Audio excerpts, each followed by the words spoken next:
My name is Meriem Bennani, and I'm a Moroccan artist based in New York, and I do video installations.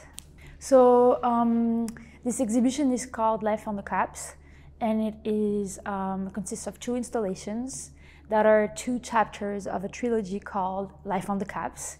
The first chapter is called Party on the Caps, and that will be in the first gallery you enter, and it's a multiple channel installation with the video. And then the second chapter is called Life on the Caps, and it's a single channel video presentation. So the world of the caps is kind of like a world I started building. It's a speculative science fiction documentary world that I started thinking about in late 2017, actually in 2016.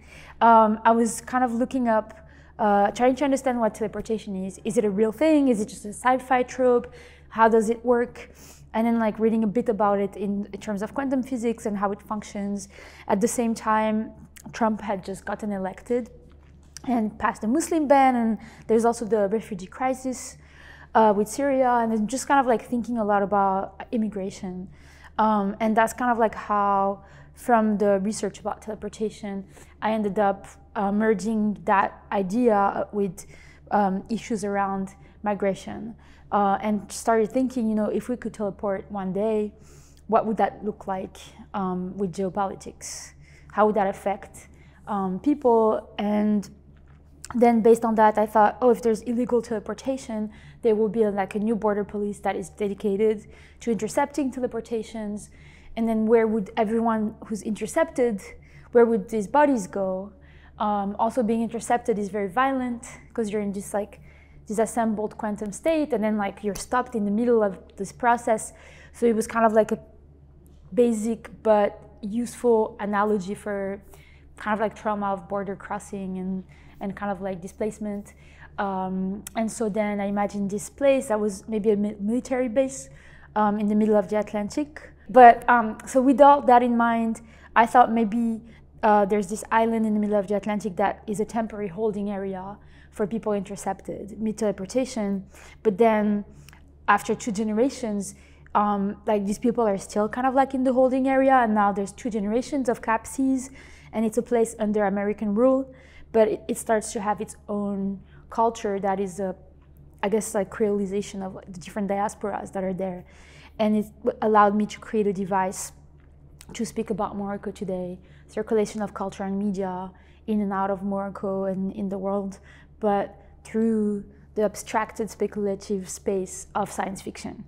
All this to say that I established this place, made a map of it. There's a crocodile that explains to you where you are, that you're in this future. Once that is established, I have the freedom to make a documentary inside of it.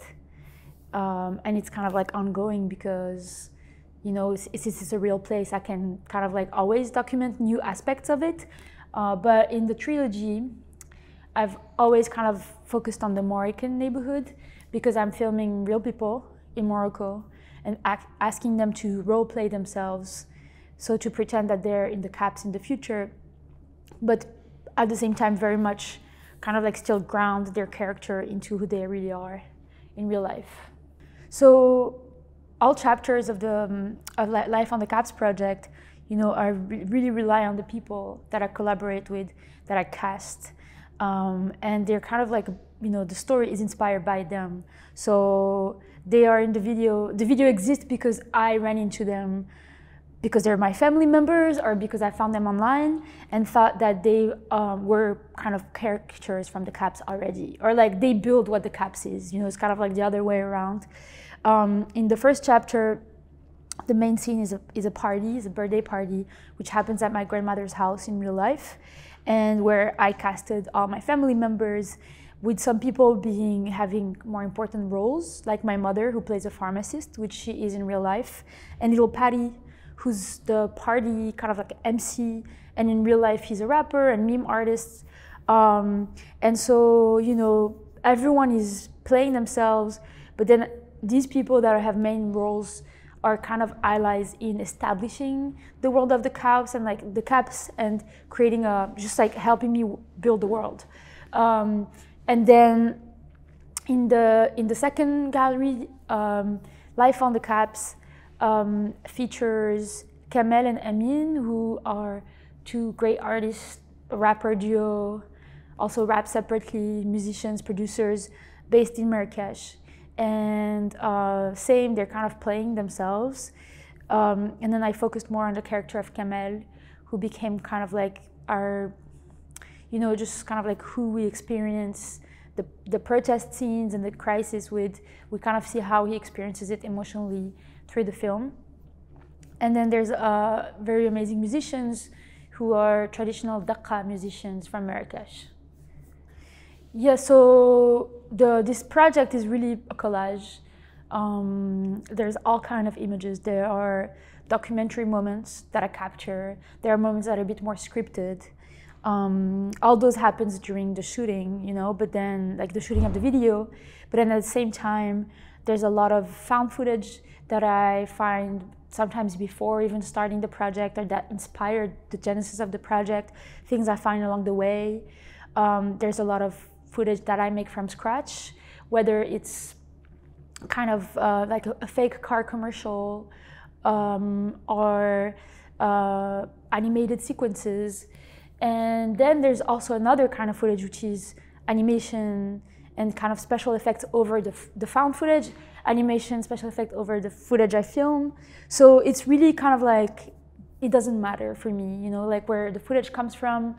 What matters is to be able to kind of like maintain some type of like emotional frequency that keeps kind of like the world, you know, alive. You know, like the illusion that the world is alive and like vibrates and has its own logic, and that the story is making sense and progressing within its own logic as well. As long as that's there, you know, I will use whatever is necessary. So I really kind of treat footage and animation as like material to achieve that. And same with sound. We worked, I was really lucky to work with Fatima Al Qadiri for the second chapter, who scored the video, and she really made such a difference working with someone who's so talented and has so much experience scoring. I think it definitely affected the workflow. I had to be more structured earlier to give her time and space to bring in her sound textures. And at the same time, there's a lot of sounds where it's me collaging different things. Yeah, just like a lot of sound effects. So everything follows the same principle of being flexible and malleable. So the first gallery has an 8-channel projection map, sculptural video installation, while the second gallery is a straightforward single-channel video, you know, black room. And to me, you know, kind of like both really represent what I'm trying to do, and different desires also in the experience and the making of video. The 8-channel for me is like kind of like a way of really working with architecture. This is an installation that has toured since 2018, and every time it looks completely different. And for me, it's really exciting to reimagine it based on the space. I'm excited about architecture and volume and sculpture, and this is something that I never knew till I made video. Video helped me kind of figure out that I'm interested in space. And I want an experience that is challenging, where you have to kind of, yeah, build your own system to be able to follow what's going on, because you quickly realize it's not, you know, it's pretty abstract, but it's still linear and it has a narration. So you do want to follow things. And yeah, and so I also wanted a very immersive experience into the world. It's the first kind of chapter, the first entry into the world of the caps. And I think for the second gallery, you know, this is the second chapter. There was also an interlude in between, which is not shown here, but all this to say, I've spent years with the project, and I think it has a more kind of grounded and calm approach, where I just wanted to go deeper into the filmmaking, and also kind of, you know, just use more of the resources and budget to work with more people and work with an amazing cinematographer, Alex Voigt, and someone for scoring, Fatima Al Qadiri. And so I wanted to kind of like explore different aspects of the filmmaking and have more resources in different places.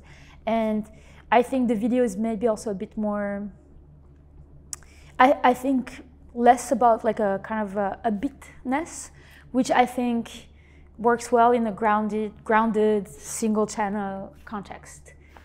Yeah. And also when we were trying to think about the installation of the second piece, I think for me the idea like initially of having two complicated installations was maybe, you know, would cancel each other out. So I like the calmness of one after, yeah, the multiple screen of the first. Music is very important in my work. First, because I love it. It's a big hobby of mine, you know, just to listen to music, to try to kind of make connections between different sounds from different countries and just understand how it circulates and how it evolves. I've been really excited about, you know, Rai and Shabi music that are the pop musics of Morocco and Algeria. Specifically, you know, those are musics that started as like folk, like old school, like analog types of music, but have really evolved with their time. So now a lot of Rai and Shabi have, you know, they'll have like a sample of a horse in the middle of a song and like a lot of auto-tune and very kind of like, you know, sample digital music, and it's really evolving with technology. And to me, I think that's a huge inspiration in my work. The possibility for those things to coexist, kind of like being in line with the tradition, and also kind of like being able to bring it into today's technology, because that's the only way things stay alive. And if they stay alive, that means like I can also be part of it and add to it, bring it into a new place.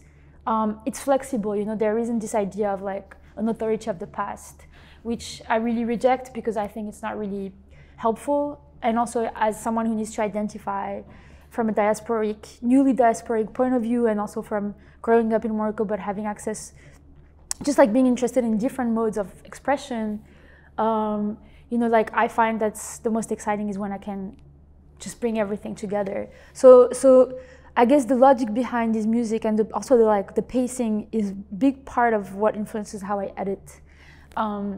That's kind of like, you know, how music influences me, but then the music is in the films as well.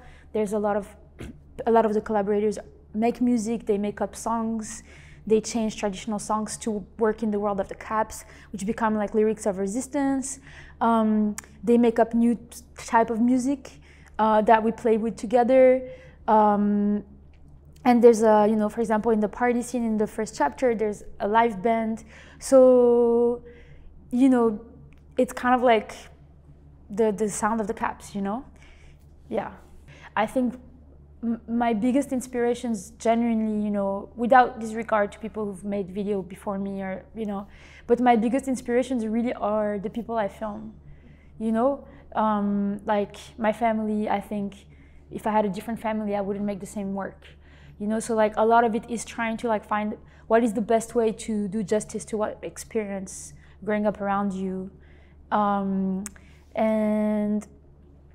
also all the videos that I love to watch, the music that I watch, like music videos that I watch online, really what I said about like the kind of like freedom and flexibility of Shabi music, and like kind of like idea of nothing is wrong or off, you know, like you can bring whatever sample from anything, but like if you treat it with the logic, with your internal logic, it will add to your world. So I think that's like a huge inspiration, is like the music I listen to.